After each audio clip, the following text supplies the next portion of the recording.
बहुत समय पहले की बात है। एक छोटे से गांव में रामू नाम का एक किसान रहता था।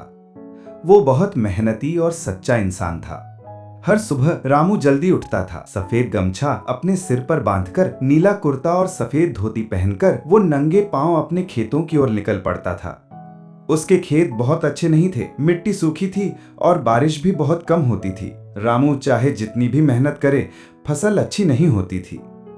गांव के कुछ लोग उसका मजाक उड़ाते थे। वे कहते थे, रामू अब खेती में कुछ नहीं रखा, तू कोई और काम कर ले। रामू ये सब सुनकर चुप रहता था, लेकिन उसके मन में एक सपना था, अपने खेत को फिर से हरा भरा और खुशहाल बनाना। एक दिन रामू का बेटा शहर से घर लौटा। वो अपने साथ एक मोबाइल फोन लाया था। उसने रामू को मोबाइल में कुछ वीडियो दिखाए। वीडियो में दिखाया गया था कि कई किसान बिना जहरीले रसायनों की खेती कर रहे थे। वे गोबर से खाद बनाते थे, पानी की बूंद बूंद को बचाकर सिंचाई करते थे और बहुत अच्छी फसल उगा रहे थे। रामू को यह देखकर बहुत अच्छा लगा। उसने अपने बेटे से कहा, अब मैं भी नई तरह से खेती करूंगा। मैं अपनी जमीन को फिर से जिंदा करूंगा। इसके बाद रामू ने हर दिन मोबाइल में वीडियो देखकर नई नई बातें सीखी। उसने सीखा कि जैविक खेती कैसे की जाती है, कैसे कंपोस्ट बनता है और कैसे पानी की बर्बादी रोकी जाती है। कुछ ही समय बाद बारिश का मौसम आया। रामू ने पूरी तैयारी कर ली थी। वो अपने बैलों के साथ खेत में हल चलाने लगा। बारिश में उसके कपड़े भीग गए थे, मिट्टी उसके पांव में चिपक गई थी, लेकिन उसके चेहरे पर थकान नहीं थी, बल्कि उम्मीद की चमक थी। कई हफ्तों की मेहनत के बाद रामू के खेत में हरे भरे पौधे उगने लगे। टमाटर, पालक, भिंडी और फूलों से खेत भर गया। तितलियां उड़ने लगी और पंछी चहचहाने लगे। गांव के लोग ये देखकर बहुत हैरान हुए।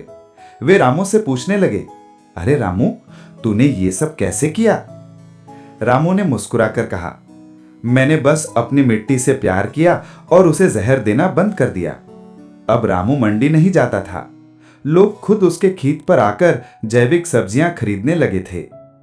रामू ने अपने खेत का नाम रखा रामू ऑर्गेनिक फार्म। अब गांव के बच्चे और किसान रामू से खेती सीखने आने लगे। रामू ने खेत के एक कोने में काली पट्टी यानी ब्लैक बोर्ड लगा दी थी, जहां वो सबको सिखाता था कि धरती की देखभाल कैसे की जाए। फिर एक दिन रामू को एक पत्र मिला। उसे शहर बुलाया गया। रामू को सर्वश्रेष्ठ किसान पुरस्कार मिलने वाला था। जब रामू मंच पर गया और ट्रॉफी ली तो उसकी आंखों में आंसू आ गए, लेकिन वो आंसू दुख के नहीं, खुशी और गर्व के आंसू थे।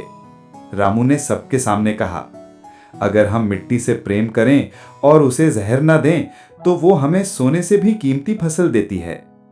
अब रामू का खेत एक मिसाल बन गया है। बच्चे वहां घूमने जाते हैं, नई बातें सीखते हैं और खेती को सम्मान देना सीखते हैं।